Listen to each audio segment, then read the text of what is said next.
Behind the cape. Wendell Pierce boxing series with Alton from Snowfall. Yeah. This looks interesting. So he posted this on his IG, no, on Twitter yesterday. It's called They Fight. It's going to be on Hulu and Disney Plus. Alton's in it. Wendell Pierce be in it. I don't know who this black lady is. But this seems to be the time of boxing shows. It's always funny to me, again, when production companies get wind of each other's ideas and they all pack the market with the same shit. So the same week that this drops, we get news of 50 Cent's new boxing series. Fightland, yeah, at on Starz, which, look, give me a second, man. Like, did you hear the full title? Fightland, a drug story. Nigga, no, is that really it? No. I was about to say. But that's what they try. Boxing has always been a crime-filled game. Like, God damn it. God damn it. Can you just tell the fucking story? Oh, my gosh. Jesus. I promise you a boxing story can be fine without crime being 50, man. Like, you're going to turn Starz into BET. And I understand it's just a check to him. He don't give a fuck about none of this shit that I'm talking about. I understand that. But for the sake of longevity, this shit is getting older than old, bro. Like we're in like the latent stages of Walking Dead area right now with this whole Power universe. You part 13 walk in the closet territory. Well past ending on a good note. You're milking this shit for all it's worth. BMF is already over. I'm saying, like, leave this shit lie. Release us, please, because it's not changing. You know, I had the misfortune of seeing where they took Raising Kanan, and it's just like, for a show with so much fucking potential, the only thing we seemed interested in doing is justifying the future dastardly nature of a character that we knew in a later stage. That seems to be the singular focus. And again, the continued theme of slaying people's loved one, like not we in a drug game, we got enemies, bodies gonna drop because we in a dangerous business. No, it's like a constant, consistent story of betrayal. Either happening against the protagonist or coming directly from the protagonist. In every fucking series. Every single one. There's no reason in trying to figure out exactly where the story's going. Whoever could fuck over the other person the most is where it's going. Sick of this shit.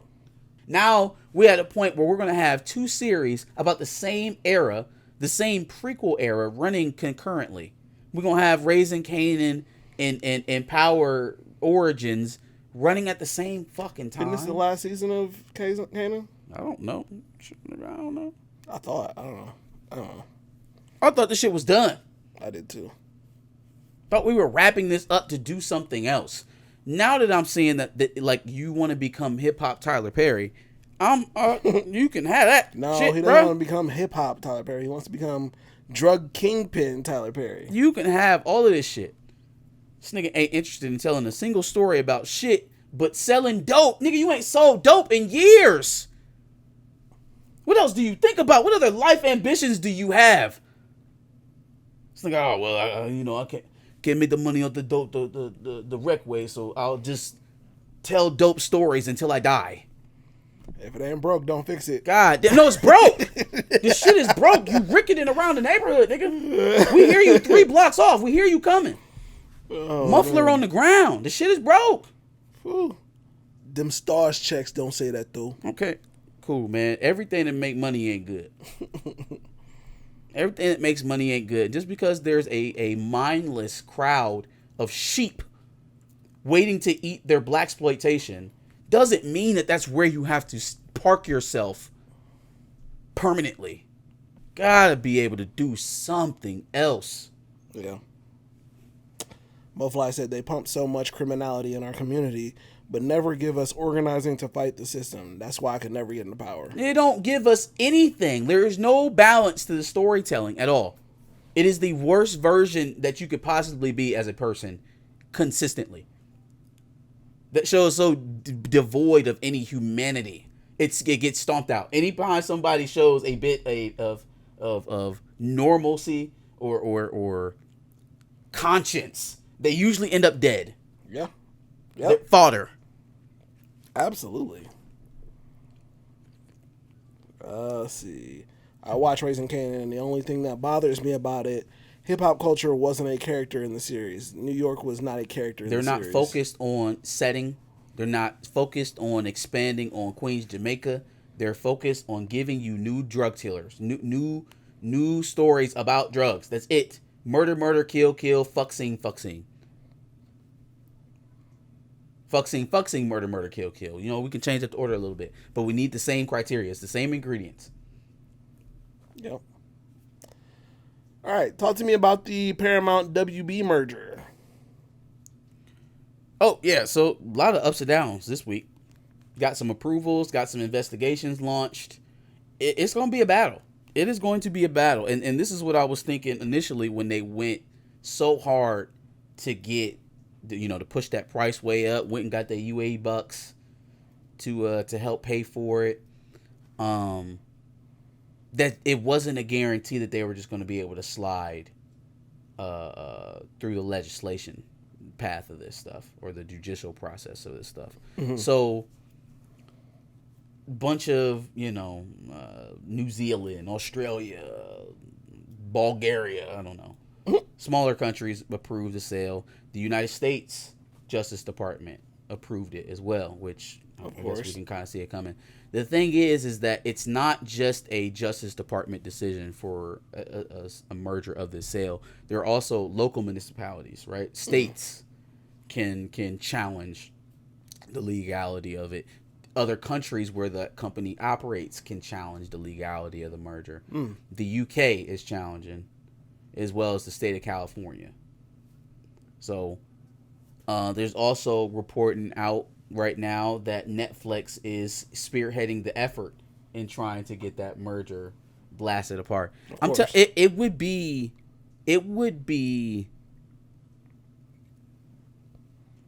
so what it would do, if I'm remembering the terms of the sale correctly, if for some reason this thing doesn't pass regulatory, then Zaslav ends up having to pay, or not Zaslav, excuse me, Ellison has to pay Warner Brothers something like,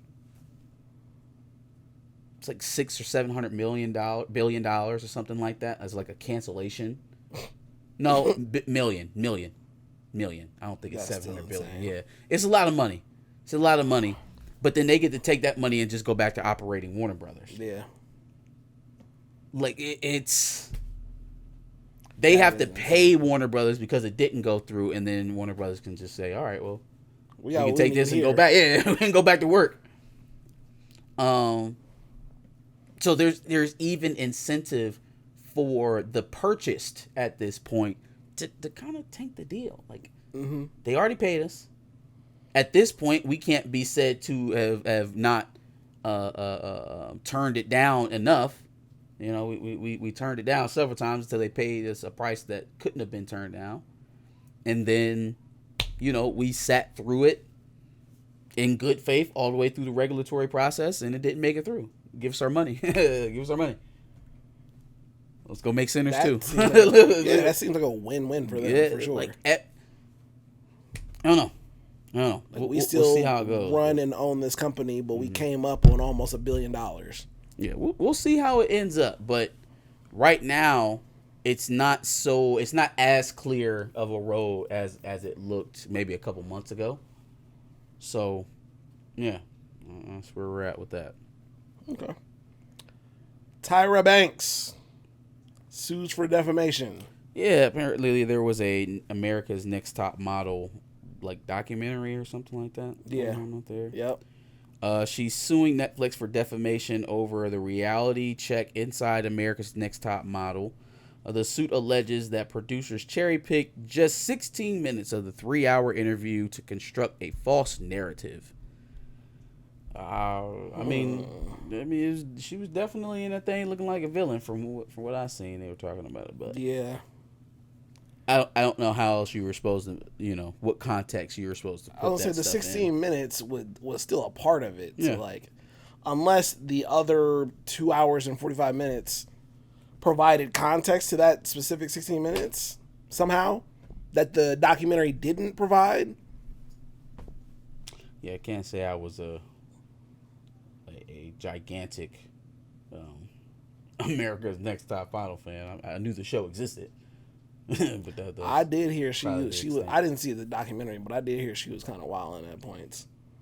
And I've just heard stories in general about how she's been wilding. Wasn't she outside like a show or a theater tripping out a couple months ago? Probably. Talking to cameras, TMZ showed up. Probably. They showed a All of Us clip from the UPN show All of Us of her playing a trans woman. It's so funny. Hilarious. Okay. So why did y'all pick Tyra Banks? Why did y'all pick her to be the trans RuPaul woman? wasn't available? Like, You know what I you got to mean? get Tyra Banks? Ugh, yikes. All right. Skate Jam with Tony Hawk. Sounds like an amazing idea. So apparently, Warner Brothers went to Tony Hawk in the late 90s, early 2000s and pitched him an idea to do a skate version of Space Jam. The idea was, all right, we had this shining success with Michael Space Jam, like, was it 97? Somewhere around there, 96, 97. Yeah. We're going to do a Tony Hawk game or a Tony Hawk movie called Skate Jam with the Looney Tune characters. What was in between those two projects was a movie called Back in Action. Yeah. With Brendan Fraser Yeah. and I think Christina Applegate was in it. And that movie didn't In that perform. movie too. That movie tanked. Didn't do what they did, and then they ghosted Tony Hawk. Damn. So they brought this man's they brought his agent and him to an airport. They met and had this pitch in an airport restaurant. Right? Tony Hawk goes off to his destination, wherever he was flying to, but they meet him before he goes in a restaurant, give him this pitch.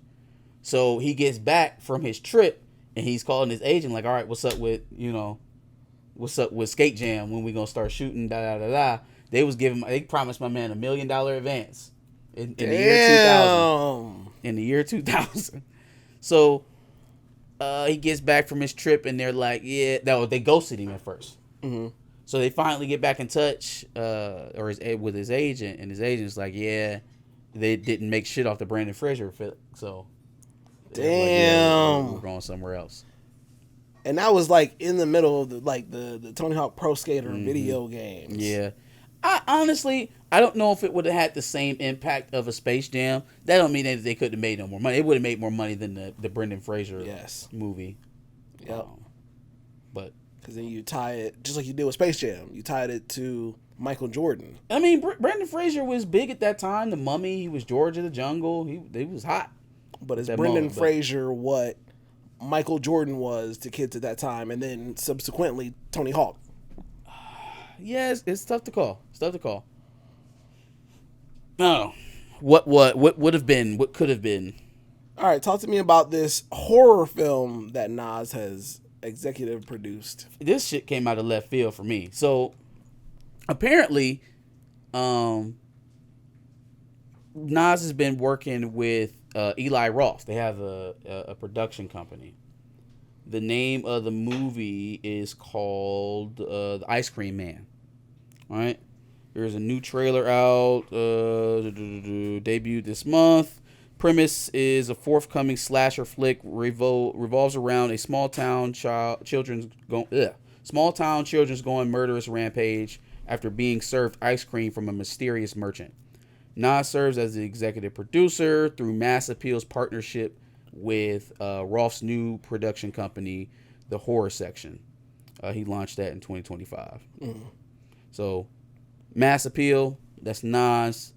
The Horror Section, that's Eli Roth. That's a hell of a combination, you know. Got the funds, obviously, with Nas. You got the the horror savant in Eli Roth. Mm-hmm. Seems to be an interesting pairing to go make some movies. If Nas can successfully bridge this hip hop and horror movie thing, I think that could Not be a very big hip hop influence I'm seeing right now from the. Oh, I mean, in this movie specifically, like this is a heavy Eli Roth influence for that's sure. fair. But I mean, it comes out August 7th. It's going to be in theater, so let's go check it out. Jesus Christ, yeah, this movie's going to be intense. Damn. And to have kids doing it is going to be one for sure. This will be a Perp special. I'm sure he'll see it opening night. Perp has already seen it. It comes out August 7th. He said he's already seen it. Perp has already seen it. Are you ready to see the Sandlot kids reunite in Dugout Dads? Dugout Dads. Yeah, sure. I don't really see most of them other than the ginger guy, the catcher. I feel like I've seen most of the cast together in a bunch of different Instagram photo ops, but outside of that, like, nothing tangible. Yeah. And usually that is tied to the redhead one. They're going to have to stop tapping these whales, man. Like, some of this shit is just going to have to stay suspended in the time that we left it. Like, I don't want to see a Little Giants 2. Yeah. We don't need another Honey, I Shrunk the Kids. Like, they're dipping into, like, 90s, early 2000s media bag as their nostalgia pools now. It's like, leave that stuff alone. Don't ruin it. Yeah. Stick with your 80s stuff. You keep fucking with that. Keep fucking with your He-Mans and Voltrons and all that shit. You're going to hate some news that I have coming up. No, leave our shit alone. Perp said sus title. Dugout Dads. Dugout Dads. Oh, man. All right. Lionsgate is taking equity in a generative AI company. Damn, Lionsgate. Fuck you. Damn. Apparently, yeah, they're going to be turning over their catalog to feed to the living, breathing robot. What did Lionsgate have anyways that we was going to watch? What they got going on? I feel like we just talked about Lionsgate. They literally did just do something for... I know there's Saw. Lionsgate is Saw, but Saw's getting sold after their next film, so I won't have to deal with that too much longer. I don't know what it was, but we just... Michael. Is Michael Lionsgate? Yeah. Damn it. All right, get the last Michael done, and then it's over. Then it's over. Then we out of here. Damn. In a bout of black excellence, or just at least black people getting paid, Disney Plus has acquired Gracie's Corner. Hey, shout out to the Hollingsworth family. Yep. No details on what the deal looks like. I'm hoping they kept some sort of ownership, though. Yeah. Or at least locked in a great residual deal. Mm-hmm. But damn, that's huge, man. For a show that started on YouTube, if you got children, you've heard some Gracie's Corner before. Clap your hands, it's a birthday. Clap your hands, it's a birthday. Clap your hands, it's a birthday. Clap your hands, it's a birthday. Gracie's Corner is a bop. So I've heard some Gracie's Corner songs. I don't know what that was. it's like the rhythmic Miss Rachel. What sound does a letter make? What sound does a letter make? Nah, but see, you know the song. Oh, I mean, I get it. I understand why you know the songs. I don't. Put it all together, now we're reading words. What sound does that letter make? I know she did a song with Paul Wall. That was funny. She did do a song with Paul Wall. That was funny. Shout out to Gracie's Corner, man. I'm excited to see it on Disney. Sounds like they're gonna have the whole catalog on there now, so it's like, hey man, they whooping our ass over there on YouTube. We gotta buy some of this shit. So we can't buy Miss Rachel, so is this a Netflix deal where it's not gonna be on YouTube anymore? Oh, I'm probably. I'm pretty sure. Pretty sure after a time. Yeah. Oh well.